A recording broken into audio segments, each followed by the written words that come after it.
The room was silent except for the slow ticking of an old pendulum clock, a relic from a forgotten century whose rhythm felt appropriately ancient for the lesson about to unfold.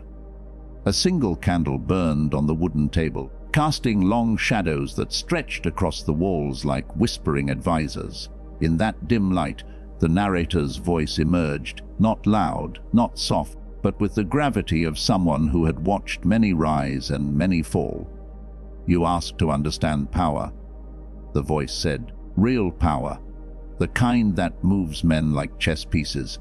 The kind that bends outcomes without anyone seeing the hands that bend them. But understand something: the same intelligence that can raise you to greatness can hollow you out from within. These 7 lessons are neither good nor evil. They are blades. Whether you use them to carve a future or to wound the world depends on the hand that wields them." Lesson 1. People reveal themselves in their reactions, not their words. Most listen to what people say. The skilled listen to what people show. The narrator described how the emotionally intelligent person pays attention to micro-expressions, pauses, hesitations, little fractures of the mask. But the monster in disguise uses this knowledge not to understand others, but to exploit them. 2 men can observe the same trembling voice. One will offer reassurance, the other will press where the weakness is. Machiavelli's whisper echoed in the background. Men judge more by the eye than the hand. And so the narrator warned to see people clearly is a gift. To use what you see against them is corruption. Lesson 2. Control yourself first, then the room, before you lead others. The voice continued. You must conquer yourself. Emotional intelligence begins with mastery over your impulses: anger, fear, excitement. Most are ruled by their emotions. The rare ones rule their emotions like seasoned generals command armies. The narrator explained how calmness in heated situations breaks the rhythm of conflict, how steady breathing disarms aggression. But if misused, this same control becomes a chilling advantage. The self-disciplined leader is admirable. The self-disciplined manipulator is nearly unstoppable. The difference lies in intention. The candle flickered as if shrinking from the idea. Lesson 3. Understand that trust is the most valuable currency and the easiest to counterfeit. Trust builds empires, friendships, alliances. But trust can also be manufactured, imitated, woven like a delicate net around the unsuspecting. The narrator recounted the Machiavellian idea that it is useful to appear honest even when one is not. A person with true emotional intelligence understands boundaries, communicates openly, and builds trust through consistency. But the monster learns the appearance of sincerity, crafting gestures of warmth with the cold precision of a sculptor shaping marble. Such a person can convince others they are safe even as they quietly plan outcomes that serve only themselves. The narrator's voice dimmed with gravity. Many great harms begin with a smile. Lesson 4. Never show all your cards, but know exactly what cards others hold. In life, revealing too much leaves you vulnerable, yet hiding everything isolates you. The emotionally intelligent understand balance, share enough to build connection, withhold enough to stay grounded.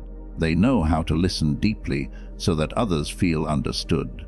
But the disguised monster takes this lesson further, turning listening into reconnaissance. To them, every confession from another is a potential lever, every fear a doorway to influence, every dream a rope that can be pulled tight. Machiavelli's ghostly wisdom resonated again. He who deceives will always find someone who allows himself to be deceived. The question is not whether you can read others, but whether you do so with empathy or with hunger. Lesson 5. Master the art of silence, because silence is where power lives. The narrator described the world's obsession with words, arguments, explanations, declarations shouted into the air. Yet silence, when used with intention, is far more powerful. The emotionally intelligent use silence to listen, to reflect, to allow others space. They pause before responding, allowing wisdom to settle. But the monster uses silence as a weapon. letting others speak themselves into corners, allowing discomfort to pressure them into revealing more than they intended. Silence can heal or silence can crush. Its power is neutral, the wielder is not. Lesson 6: Predict human behavior by understanding human needs. Every action is rooted in a need: significance, belonging, fear, love, security. Once you grasp which need is driving someone, their behavior becomes predictable. The narrator illustrated how recognizing these needs allows for compassion, helping someone feel seen or secure. But the Machiavellian twist is to use this knowledge to guide others toward decisions that benefit you, all while they believe the choice is theirs. The emotionally intelligent uplift others by meeting their needs. The disguised monster binds others by controlling what they crave. The narrator sighed. This was the crossroads where many leaders lose themselves. Lesson 7: Decide whether you want to be loved, feared, or respected, and accept the cost. This final lesson was the heaviest. Machiavelli once wrote that it is safer to be feared than loved, if you cannot be both. But modern wisdom argues that respect surpasses either. The narrator explained that emotional intelligence pushes you toward respect, because respect is earned through integrity, capability, and consistency. Fear can control others, but it corrodes you. Love is beautiful but fragile. Respect, however, can anchor a kingdom, whether that kingdom is a company, a family, or your own inner world. But the monster chooses fear because it is faster. They forget that what is built quickly rarely lasts. And so the narrator delivered the closing warning. The qualities that make you powerful can also make you dangerous. Choose the path deliberately. Power without conscience is merely cruelty wearing a crown. The candle burned low, the shadows pulled back into the walls, and the room felt lighter, as if the lessons themselves carried weight and the space was grateful to be free of them. The voice ended with one final truth. Emotional intelligence is not about becoming untouchable. It is about navigating the world with clarity and intention. If you chase power for its own sake, you will lose yourself. If you pursue understanding, you will find strength. The difference between the sage and the monster is not knowledge, but what they do with it. The candle had almost died when the narrator resumed speaking, as if the darkness itself demanded the continuation of truths too heavy for daylight. The flame shrank into a trembling bead of light, yet the voice grew stronger, low, deliberate, carrying the weight of centuries of human ambition. There is something people rarely admit. The voice began. Power does not merely reveal character, it shapes it. A person may begin with noble intentions, but influence is a treacherous companion. It whispers in your ear, convincing you that the lines you once swore never to cross were drawn by smaller minds. In the dimness, the narrator described how those who become emotionally perceptive often develop an unsettling clarity. They start noticing the way people cling to illusions, how easily they believe the stories they tell themselves, how desperately they seek approval. With time, this clarity becomes intoxicating. You begin to understand that a single phrase, carefully placed, can redirect someone's entire decision. You realize that silence can guide an entire conversation. You observe how a subtle change in your expression can alter someone's confidence. Such realizations feel like unlocking the secret gears behind human behavior. But the narrator warned that clarity is a forked path. One direction leads to wisdom, the other leads to vanity disguised as destiny. Those who take the darker path start believing they are exempt from the same weaknesses they see in others. They begin stalking through conversations like hunters, listening not for understanding but for leverage. They train themselves to appear calm, even as their minds calculate the emotional terrain before them. The world becomes less a community and more a map, one with pressure points, loyalties, insecurities, and opportunities all marked in invisible ink. The voice softened, almost mournful. And this is where many fall. because once you begin to sense human nature with such sharpness, it becomes dangerously easy to justify your actions. You convince yourself that you are simply being strategic, that you are playing the game, while others remain blind. You tell yourself that protecting your interests is not cruelty, but necessity. Slowly, unnoticeably, you stop questioning your motives. The candle hissed as its wax collapsed inward. Shadows lengthened across the room like ink spreading across paper. The narrator continued. The most subtle transformation is not in how you treat others, but in how you perceive them. People shift from being individuals with histories, wounds, and dreams to becoming patterns, predictable, repetitive patterns.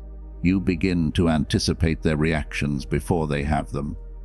You sense what will provoke them, what will calm them, what will push them to retreat or surrender. And with every correct prediction, your confidence grows. Confidence is not the danger. Certainty is. The voice explained that certainty blinds even the intelligent. The moment you believe you fully understand someone, you stop listening. You start assuming. You compress them into a formula, and once people become formulas, your emotions toward them change. Their pain becomes data. Their fear becomes evidence. Their trust becomes a resource. That, the narrator said, is how monsters are made, not through hatred, but through detachment. But the darkness carried nuance. Not all who detach become cruel. Some detach to protect themselves, to avoid being overwhelmed by the intensity of others. Some detach because they've been betrayed before and fear vulnerability. Others detach because they see too much and feel too deeply, and the only way to survive is by building a wall of intellectual distance. Emotional intelligence, if mishandled, becomes a shield so thick that not even kindness can get through. The narrator paused, as though searching for the right words within the silence. "Do not misunderstand," the voice finally said. "There is nothing wrong with understanding people. There is nothing wrong with being perceptive, analytical, strategic. What matters is whether your awareness becomes a mirror or a weapon. A mirror helps you know yourself. A weapon helps you change others. And every person must choose which they are more comfortable carrying." The candle was now nothing more than a glowing thread of light, fighting its last battle against the shadows. The voice used that moment to deliver the quiet but devastating truth. The greatest danger is not becoming feared or becoming admired. The greatest danger is becoming so capable of emotional control, so fluent in human psychology, that you begin to believe you are above consequence. You may never raise your voice, never utter a threat, never show anger, and yet your influence sinks into others like cold water soaking into stone. They shift their choices around you without even realizing it. They change their tone, their posture, their ambitions, and you tell yourself you did nothing. But absence of action does not absolve intent. The narrator exhaled, as if letting go of centuries of accumulated wisdom. True intelligence, the voice said, demands restraint. It demands that you look at your own power with suspicion. If you do not question yourself, you become a ruler of illusions, believing you lead others when, in truth, you are only losing yourself. The last ember of the candle died. Darkness consumed the room. But even without light, the narrator's final words echoed like a vow: master yourself, understand others, but let your conscience remain louder than your ambition. For the mind that can move the world can also destroy it, and the line between the two is thinner than the flame that just faded.